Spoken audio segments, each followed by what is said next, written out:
बड़ी बरकत वाली है वो ज़ात जिसके कब्ज़े में सब जहानों की बादशाही है।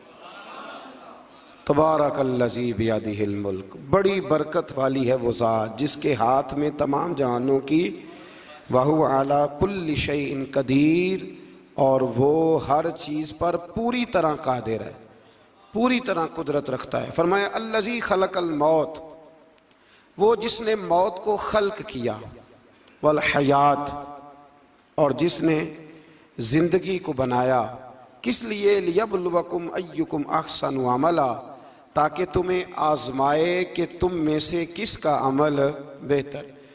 मौत और हयात, पैदा होता है इंसान, जवान होता है, बड़ा होता है, पढ़ाई करता है, कारोबार करता है, पता नहीं कौन से बद्दोजज़र ज़िंदगी में देखता है, तो अल्लाह ने फरमाया इसका एक मकसद है। मकसद ये है कि पता चले तुम में से अच्छे अमल कौन करता है। तो हम यहाँ अमल करने आए हैं। क़यामत के दिन जो बात होगी वो आमाल की होगी, मकान जायदाद कार कोठी की बात नहीं होगी। तो आमाल, अच्छा अमल, अहसनु अमला के तहत मुफस्सिरीन ने लिखा है कि काम नेकी का जब भी करो ज़रा ज़्यादा ही अच्छा करके करो। वुज़ू करो तो सोना करके करो, नमाज पढ़ो तो ज़रा आज गए पढ़नी जो है तो अब ज़रा सोनी करके पढ़ो। कुरान शरीफ की तिलावत करो तो ज़रा प्यारी करके। ज़रा मैं मदरसे के बच्चों के साथ कभी कभी बैठता हूँ, उनसे बड़ा कुछ सीखने को मिलता है, तो कभी कोई बात उनको कहने का भी मौका मिलता है। तो मैं उन्हें कहा करता हूँ कि हमारे बुज़ुर्ग, मेरी अम्मा जी जब कुरान मजीद खोलती थी ना, तो जो वो रंग था ना बुज़ुर्गों का, हालांकि वो हदीसों में हमने नहीं देखा, लेकिन वो कभी हम जाके को बात करते थे ना, तो तिलावत के दौरान तो वो जल्दी से मुंह पे उंगली रखती थी कि चुप करो मैं कुरान पाक पढ़ रही हूँ। और फिर शनील का गुलाफ, और फिर उस गुलाफ को अलहदा चूमना, कुरान पाक को अलहदा चूमना, और फिर उसको रेल में रखना, और फिर कई करके। तो हम जो आज हैं, तो हम उस अमल को इतना अच्छा करके नहीं करते, बस ठीक है हर वक्त हाथ में कुरान मजीद रहता है, तो वो रवैया नहीं। तो काम करना है तो उसको क्या करें? अच्छा करके करें, ज़रा मज़ेदार करके करें। अमल करें तो ज़रा बेहतरीन अमल करें। लेकिन ना, नबी करीम ने ये नहीं फरमाया कि मैं तुम्हें अखलाक सिखाने आया हूँ, फरमाया मैं अखलाके आलिया की तकमील करने आया हूँ। यानी जो बड़ा इखलाक है ना, अहसन तरीन अमल, उसका मेरे नबी पाक ने दर्स इरशाद फरमाया। उसका एक सहाबी ने पूछा, या रसूल अल्लाह सल्लल्लाहु तआला अलैहि वसल्लम, बेहतरीन अमल कौन सा है? बेहतरीन अमल? तो हुजूर ने फरमाया बेहतरीन अमल उस बंदे का है उम्र लंबी हो पर काम सारे ही अच्छे हों। यानी तू अहसन तरीके से ज़िंदगी गुजारे, अच्छे तरीके से तेरा वक्त गुजरे। तो अमल जब भी करे ना, देखे ना, सदका और खैरात करना है तो तंग आके भी तो करना ही है ना, और गरीब को 10 चक्कर घर में लगवा के भी तो करना ही है ना, उसको 6 दफ़ा डांट के भी तो करना ही है। तो करना है तो लिहाजा सही करके कर दो। मतलब वो घर में खातूने खाना ने कपड़ों के लिए पैसे मांग लिए, तो 1.5 घंटे के लेक्चर के बाद भी तो देने ही है ना। क्या ख्याल है आपका? तो अगर वक़्त पे दे दिए जाएं तो चलो मामला ज़रा, या तो ना दें, बात ख़त्म हो गई। तो अगर आपने 1.5 घंटे के शदीद एहतजाज के बाद भी देने ही हैं, तो फिर यह है कि अमल को अच्छा करके कर लें, ज़रा उसमें खूबसूरती रहती है। अल्लाह ताला समझने की तौफीक अता फरमाए। बड़े खूबसूरत मज़ामीन हैं इस सूरह मुबारका में। आयत नंबर 19 में अल्लाह ने फरमाया कि क्या उन्होंने अपने ऊपर कभी पर फैलाए और कभी पर समेटे हुए परिंदों को नहीं देखा? क्या तुमने कभी देखा नहीं, कुछ परिंदे ऊपर उड़ते हैं तो पर फैलाए होते हैं और कुछ ने पर समेटे होते हैं। तो फरमाया उनको फिजा में रहमान के अलावा को रोक नहीं सकता। सिर्फ एक रब रहमान है जिसने उन्हें फिजा में, यार जहाज आपने देखा है, उसे कौन रोकता है? आप यकीन करें, कभी उस पर बैठा बंदा गौर करने लग जाए ना मैं कहाँ हूँ, तो हो सकता है परेशान हो जाए। कौन रोक के रखता है उसे? तो फरमाया ये रब की कुदरत है, जहाँ चाहे जिसको चाहे वहीं खड़ा फरमा दे। ये अल्लाह तबारक व तआला की कुदरत है। आयत नंबर 20 में अल्लाह की मदद करने और रिज्क अता करने का बयान है कि अल्लाह मदद भी करता है तुम्हारी और तुम्हें रिज्क भी अता करता है। आयत नंबर 23 में फरमाया कि अल्लाह वो है जिसने तुम्हें पैदा किया, तुम्हें सुनने, देखने और समझने की सलाहियतें अता की, मगर बंदे बड़े कम हैं बड़े कम बंदे हैं जो अल्लाह की नेमतों का शुक्र अदा करते हैं। ये सोचने समझने की सलाहियत आपके ख्याल में छोटी नेमत है? बहुत बड़ी नेमत है। आप यकीन करें, बाद लोगों के पास सारा कुछ होता है लेकिन शऊर की दौलत नहीं होती। तो ये बहुत बड़ी नेमत है, इसका भी अल्लाह की बारगाह में शुक्र अदा किया करें। जब अल्लाह कोई अकल शऊर दे दे तो दूसरों को बेवकूफ़ समझने की बजाय ना उस नेमत पर अल्लाह का शुक्र अदा। आगे सूरह कलम है। इस सूरह मुबारका के अंदर अल्लाह तबारक व तआला ने ना कसमें इरशाद फरमाई और कसम खा के कहा कि महबूब आप कोई मजनून नहीं, आप कोई दीवाने नहीं, यकीनन आपके लिए ऐसा अजर है जो कभी ख़त्म नहीं होगा। और फिर फरमाया व इन्नका लअला खुलुकिन अज़ीम, महबूब जितने अजीम शान इखलाक थे ना उन सब का हमने आपको मालिक बना दिया है।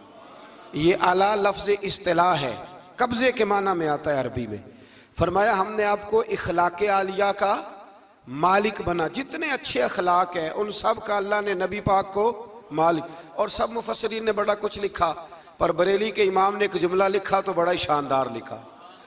आला हज़रत फरमाने लगे कि अखलाक ये नहीं कि जो काम अच्छा था वो नबी करीम ने किया है, बल्कि फरमाते हैं जिस जिसको हुजूर ने कर दिया वो अच्छा हो गया, जिस जिसको हुजूर ने कर दिया वो अच्छा। फरमाते रसूल करीम का मुस्कुराना भी अच्छा ही है और कभी दीन की मुखालिफों पर नाराज होना भी अच्छा ही है। नबी पाक अलैहिस्सलाम का बदर में तलवार उठाना भी अच्छा है और रसूल करीम सल्लल्लाहु ताला अलैहि वसल्लम का फतह मक्का के दिन माफ़ कर देना भी, ये सारा कुछ ही अच्छा है। बस जिसको हुजूर जब करते गए वो अच्छा होता गया। और हज़रत आयशा सिद्दीक़ा रदी अल्लाह ताला अन्हा से जब किसी ने पूछा था कि बताइए नबी करीम अलैहिस्सलातु सलाम के अखलाक आलिया कैसे थे, तो हज़रत आयशा सिद्दीक़ा कहने लगी तुमने कुरान नहीं पढ़ा? सारे अखलाक जो कुरान में हैं वो सारा मेरे रसूल पाक का अखलाक ही है, वो सारा मेरे नबी करीम अलैहिस्सलाम का अखलाक ही है, वो सारा अखलाक है रसूल पाक सैयद आलम सल्लल्लाहु ताला अलैहि वसल्लम। तो फिर इससे आगे जाके ना आयत नंबर 8 से अल्लाह तबारक व तआला ने रसूल करीम सल्लल्लाहु अलैहि वसल्लम को फरमाया कि कुफ़ार चाहते हैं कि दीन के मामले में आप इनसे बेजा रियायत बरतें, आप उन पर आसानी करें, खुली छुट्टी दे दें और जवाब में वो भी रियायत करेंगे। फरमाया ऐसा नहीं हो सकता, हक पर कोई समझौता नहीं हो सकता। इसके बाद एक दुश्मन रसूल सल्लल्लाहु अलैहि वसल्लम, मुफस्सिरीन ने उसका नाम वलीद बिन मुगीरा लिखा है, उसने नबी पाक अलैहिस्सलाम की गुस्ताखी की थी तो अल्लाह ने उसके 9 ऐब 9 कभी बातें कुरान में बयान की, बड़ी बातें इरशाद फरमाई। फरमाया झूठी कस्में खाता है, नुक्ता चीनियाँ करता है, सख्त मना करने वाला है भलाई से और हद से बढ़ने वाला है। और आखिर में फरमाया उतिल्लिम बाद ज़ालिका ज़नीम, फरमाया ये ना है ही बद असल, इसकी असल में ही मसला है। ये कितनी सख्त बात है, जब नबी करीम के बेअदब की बात होती है तो फिर बातें सख्त ही होती हैं। ये कुरान मजीद ने सख्त बातें फरमाया कि ये इसकी असल में ही मसला है महबूब। उसने एक बात की तो अल्लाह करीम ने 9 उसकी कभी औसाफ बयान फरमाए। इसलिए आला हज़रत ने कहा था दुश्मन अहमद पे शिद्दत कीजिए, दुश्मन अहमद पे शिद्दत कीजिए, मुल्हिदों से क्या मुरव्वत कीजिए, शिरक ठहरे जिसमें ताज़ीम हबीब, उस बुरे मजहब पे लानत कीजिए, उस बुरे मजहब पे लानत कीजिए। और जो ना भूला हम गरीबों को रजा, जिक्र उसका अपनी आदत कीजिए। आगे फिर सूरतुल हाक्का, इस सूरह मुबारका के शुरू में क़यामत के हक़ और यकीनी होने को बयान किया गया है। फिर कौम समूद और कौम आद और फ़िरौन पर नाजिल होने वाले आज़ाब का जिक्र है।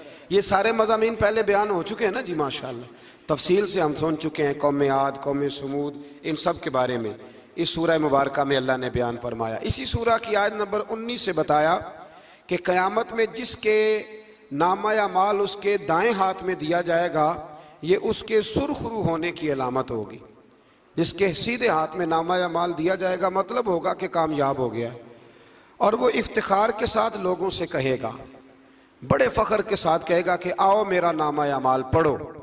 इसके बरअक्स जिसका नामा अमाल उसके बाएं हाथ में दिया जाएगा, ये उसकी रुसवाई की अलामत होगी, उसकी रुसवाई की अलामत होगी। और वो कहेगा काश मेरा नामा अमाल दिया ही ना जाता और मौत के साथ ही मेरा किस्सा हमेशा के लिए ख़त्म हो चुका होता। जिसका भी नामा अमाल सीधे हाथ में, हमारे बुजुर्ग फरमाते हैं कि सीधे हाथ से लेना देना हुजूर की सुन्नत है। कोशिश करें लें भी सीधे हाथ से, दें भी, खाएं भी सीधे हाथ से। फरमाते हैं आदत ही सीधे हाथ की बना लो, जब क़यामत में फरिश्ते नामा अमाल देने लगे तो आदत ही सीधे हाथ की हो, आदत ही सीधे हाथ की हो, आदत। और सीधे हाथ से लें, सीधे हाथ से ही दें। क़यामत में जिसका नामा अमाल सीधे हाथ में दिया जाएगा, समझिए वो कामयाब हुआ। और जब जिस बच्चे की फर्स्ट पोजीशन आई होती है ना, वो रिज़ल्ट कार्ड सारे मोहल्ले को दिखाता है, और जो फेल हो जाता है वो अब्बा जी को भी नहीं दिखाता। वो कहते हैं कि वो अभी आया नहीं, मिला नहीं। क़यामत के दिन भी जो कामयाब होंगे ना, वो दुनिया को बताएंगे कि अल्लाह ने फजल कर दिया है, और जो नाकाम हो मुँह छुपाते फिरेंगे। अल्लाह हमें पर्दा पोशी अता फरमाए। फिर आगे सूरतुल मारिज है। इस सूरत के शुरू में ही अज़ाब क़यामत का एक बार फिर बयान है कि हशर का एक दिन 50,000 साल के बराबर होगा।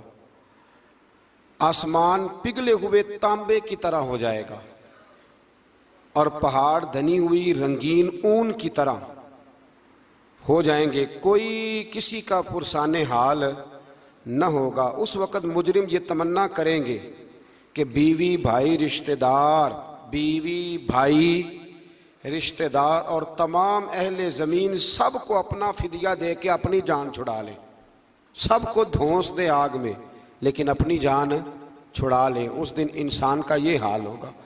ये जो कुछ लोग, मैंने पहले भी कहा था कि कुछ लोग ना मजाक उड़ाते हैं क़यामत के अजाब का, कब्र के अजाब का, ये बात दुरुस्त नहीं है। देखें ना कि अल्लाह ताला ने कुरान मजीद की वाज़े आयात में अजाब का जिक्र फरमाया है। क्यों फरमाया है? कि लोग उस अजाब से डरे, उससे बचने के लिए तैयारी करें, ये बयान फरमाया। अब यहाँ लोग मजाक उड़ाते हैं माज़ अल्लाह ताला, कहते हैं देखो जी फलां मौलाना कह रहे थे बुच्चू आएंगे तो ये होगा। खुदा के बंदो, मौलाना कौन होते, मौलाना कौन होते हैं ये बात करने वाले? ये तो हदीसों में आई, कुरान मजीद की आयात में आई। आप मजाक नहीं उड़ाएं, बल्कि कोशिश करें कि अल्लाह तबारक व तआला हमें समझने की तौफीक अता फरमाए। फिर आयत नंबर 19 से इंसान के कम हौसला होने, मुसीबत के वक़्त घबरा जाने और नफ़ा पहुँचने की सूरत में बुखल करने का जिक्र है।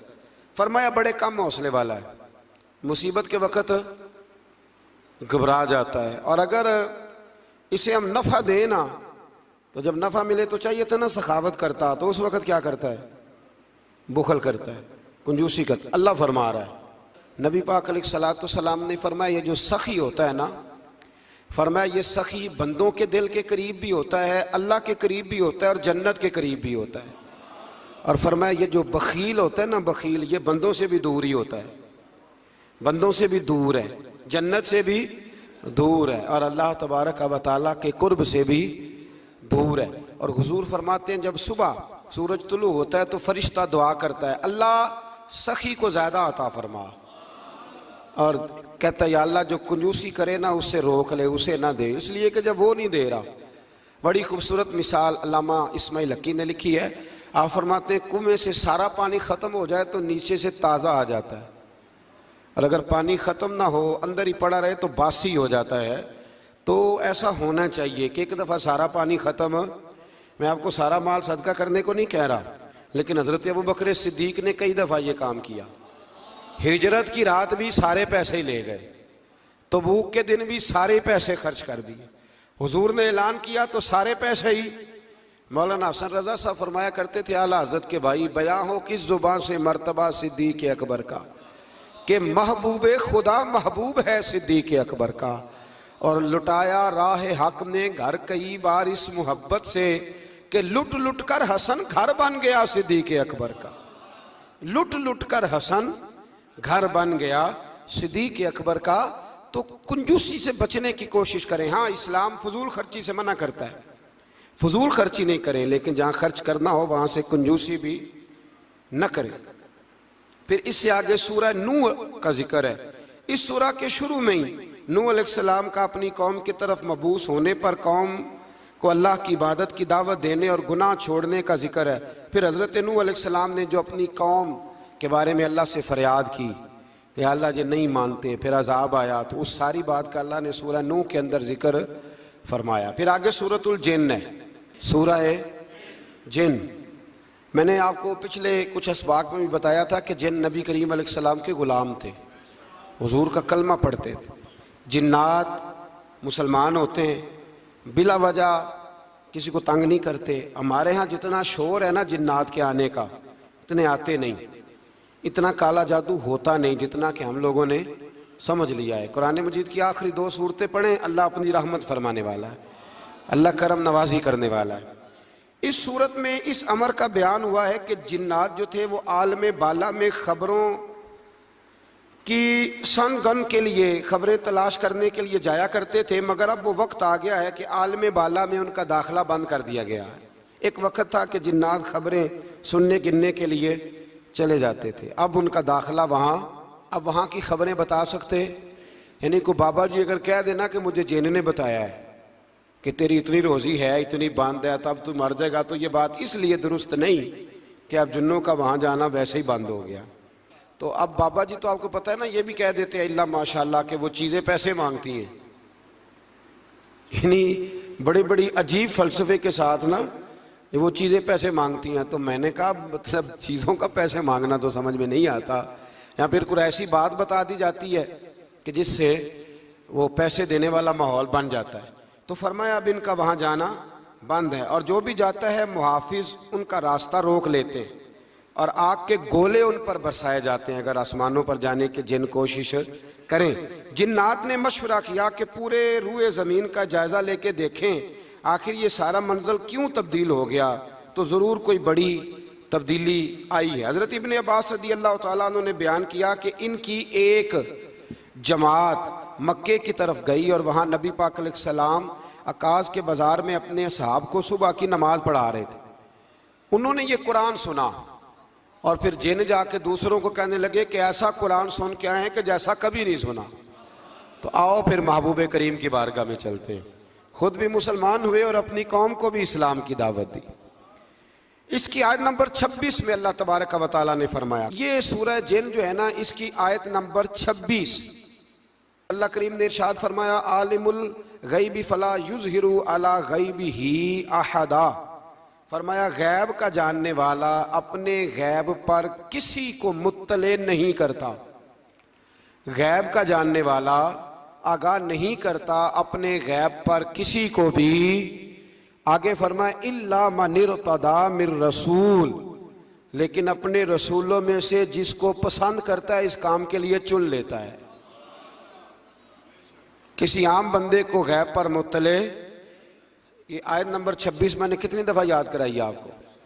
तो भाई अकायद जो होते हैं वो जब से हम कुरान मजीद पढ़ रहे हैं जगह जगह अकायद आए हैं अहले सुन्नत के, जगह जगह आए।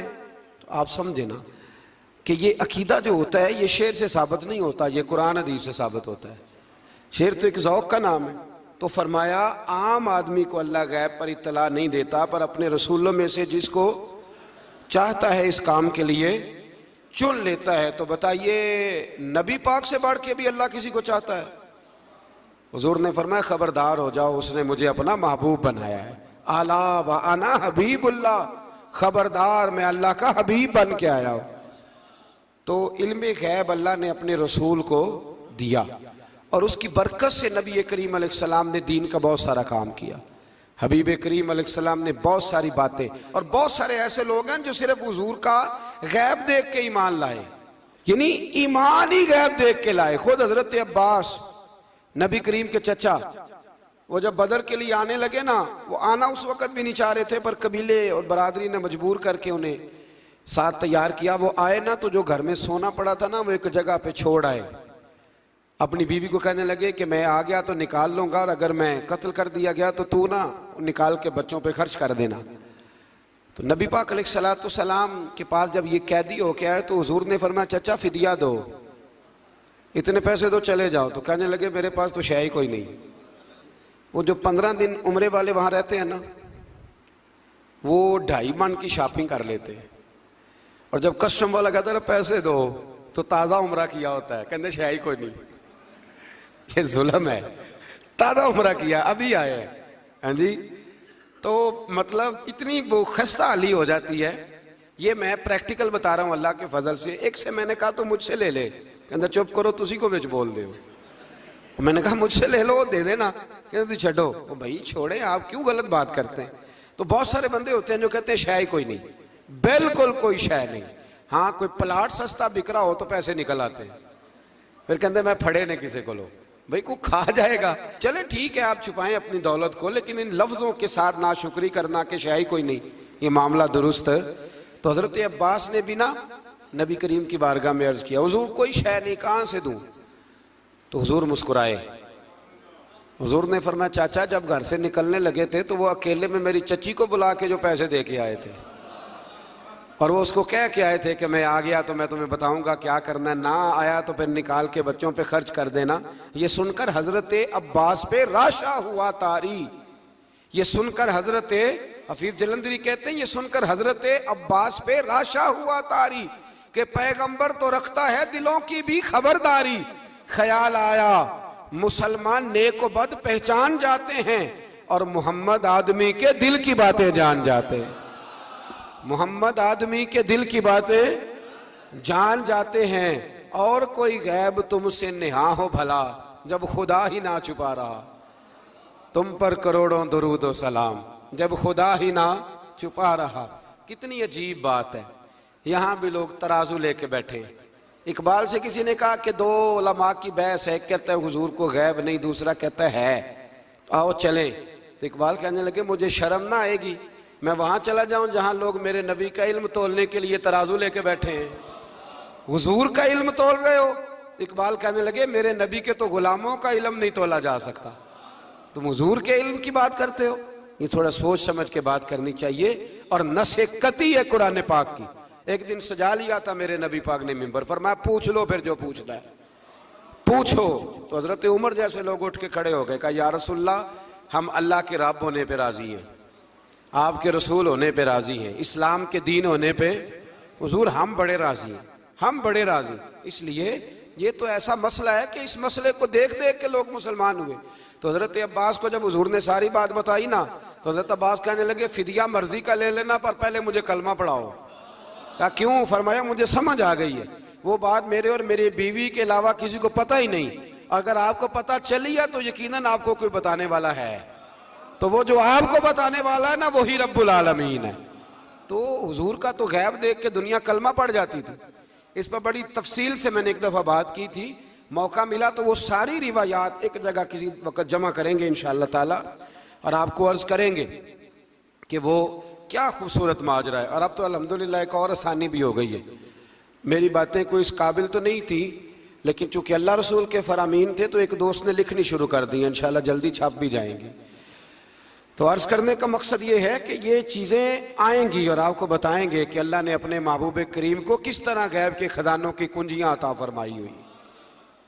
तो इससे आगे फिर सूरह मुज़म्मिल शुरू होती है। सुभान अल्लाह। सूरह या अय्युहल मुज़म्मिल, कहा ओ चादर ओढ़ने वाले महबूब, कुमिल लैला इल्ला कलीला, सारी रात ना बेदार रहा कर, थोड़ा आराम भी कर लिया कर, थोड़ा सा। क्या कहा हजरत ने? खुदा की रजा चाहते हैं दो आलम, खुदा चाहता है रजा। और दरवेश कहते हैं रब आखे सोने महबूबा तेरे 100 नाज उठाना हाँ, लोग की मेरिया कसमां चाहते ने, मैं तेरिया कसमां चाहना। कहा ए मेरे प्यारे हबीब, ए चादर ओढ़ने वाले, थोड़ा आराम भी किया करें। हुजूर सारी रात नमाज पढ़ते थे ना, अल्लाह ने कहा महबूब थोड़ा आराम भी किया करें। फिर इसमें बड़े खूबसूरत चीज़ें अल्लाह करीम ने बयान फरमाई हैं, क़यामत की हौलनाकियों का भी जिक्र फरमाया है। फिर आखिर में फरमाया कि तुम अपनी भलाई के लिए जो कुछ भी आगे भेजोगे, इसको अल्लाह ताला के पास इससे बेहतर और ज़्यादा सवाब वाला पाओगे। यानी इसका माना यह भी हो सकता है कि अपनी सोच से ज़्यादा तुम सवाब पाओगे जो चीज़ आखिरत के लिए तुम भेजोगे। और अल्लाह से मगफिरत तलब करते रहो, बेशक अल्लाह बहुत मगफिरत फरमाने वाला और बेहद रहम करने वाला है। फिर इससे आगे सूरह मुदस्सिर है, मुज़म्मिल के फौरन बाद सूरह मुदस्सिर। इस सूरह मुबारक में बड़ा खूबसूरत अंदाज है, या अय्युहल मुदस्सिर, ए चादर ओढ़ने वाले, कुम फअंज़िर, उठिए और लोगों को डराइए। उठिए, आप पैगाम दीजिए, उठिए लोगों को डराइए। उठ बांध कमर क्यों डरता है, फिर देख खुदा क्या करता है। आप उठिए। इस सूरत में अल्लाह ताला ने आपको शान महबूबी के साथ खिताब करते हुए फरमाया है, चादर ओढ़ने वाले उठिए और लोगों को अल्लाह के अजाब से डराइए और अपने रब की किबरियाई का ऐलान फरमाइए। बताइए कि आपका रब कितना बड़ा है। आयत नंबर 42 में फरमाया, जहन्नमियों से पूछा जाएगा तुम्हारे जहन्नम में जाने का सबब क्या बना। ये सूरह मुदस्सिर की आयत नंबर 42, 42, चलो बता लिया आखिरी ने, आयत नंबर 42। जहन्नमियों से पूछा जाएगा जहन्नम में आए हो तो सबब क्या बना। तो वो पहला सबब बताएंगे कि हम नमाज पढ़ने वालों में से ना थे। पहला सबब दोज़ख में जाने का नमाज ना पढ़ना है। रमजान के बाद भी पढ़ेंगे इंशाल्लाह, और ईद वाले दिन भी पूरी 5 पढ़नी है इंशाल्लाह, पूरी 5। ये नए कपड़े लोगों को बाद में दिखाना, पहले सवेरे पहन के ना रब की बारगाह में जाओ। सवेरे पहन के ना अल्लामा अब्दुल सत्तार खान न्याजी, अल्लामा न्याजी, मैं जब उनके मज़ार पे जाता हूँ ना, मियाँ वाली जाने का जब मौका मिलता है तो मैं ना खड़ा होता हूँ। आप यकीन करें, उस बंदे की कब्र पे खड़े होके भी जज्बा ही मिलता है। क्या बंदा था वो ना, पगड़ी बांधते थे बड़ी। हमारे बरेली शरीफ के बुजुर्ग भी ना वो पगड़ी बांधते शिमले वाली। चले आज बात आ गया तो उसकी भी मैं हिकमत बता दूं। वहां ना सिख भी पगड़ी बांधते हैं, तो कपड़ा भी अक्सर एक जैसा ही उनके लिए आता, तो मुसलमान भी खरीद लेते थे। तो वो सिख जो होता है ना, वो शिमला नहीं निकालता, तो उससे फर्क करने के लिए वहां के मशाइख ने ना शिमला निकालना शुरू किया। तो मैं शादी बांधा करता था, तो एक दफा मुझे हजरत मुफ्ती तहसीन रजा साहब रहमतुल्लाह ताला अलैह फरमाने लगे शिमले वाली बांधा करो। तो मैंने कहा हुजूर अब छोटे लोगों को तो अच्छी नहीं ना लगती। तो फरमाने लगे लोगों को थोड़ी दिखानी है, ये तो रसूलुल्लाह की सुन्नत है, तो आप शिमले वाली बांधे। जब हम जो कह रहे हैं, तो मैं भी अक्सर वो पगड़ी बांधता हूँ, और कभी बहुत बड़ी बांधते थे।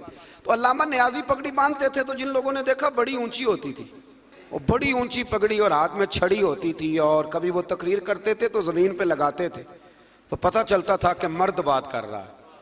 और अल्लामा इकबाल के डायरेक्ट शागिर्द थे अल्लामा अब्दुल सत्तार न्याजी, शागिर्द। वो मदीना शरीफ जाने लगे ना, तो किसी ने उनसे कहा न्याजी साहब ये पगड़ी उतार के जाओ, ये पगड़ी उतार के जाओ। तो अल्लामा न्याजी साहब फरमाने लगे क्यों उतार के जाऊं, पहन के जाऊंगा। जब हुजूर की बारगाह में न्याजी का सर झुकेगा तो शिमला भी झुकेगा, और दुनिया को पता चलेगा जिसका सर कभी कहीं नहीं ना झुकता, इस रोजे पे आके उसकी गर्दन भी झुक जाया करती। इसलिए साथ लेके जानी है पगड़ी, ताकि लोगों को पता चले। तो आप नए कपड़े पहन के ना कभी साज संवर के मस्जिद भी जाया करें, खूबसूरत हो के। कुरान मजीद ने कहा गालिबन 9वें पारे में है कि नमाज के वक्त जीनत इख्तियार करो, अच्छे बन के।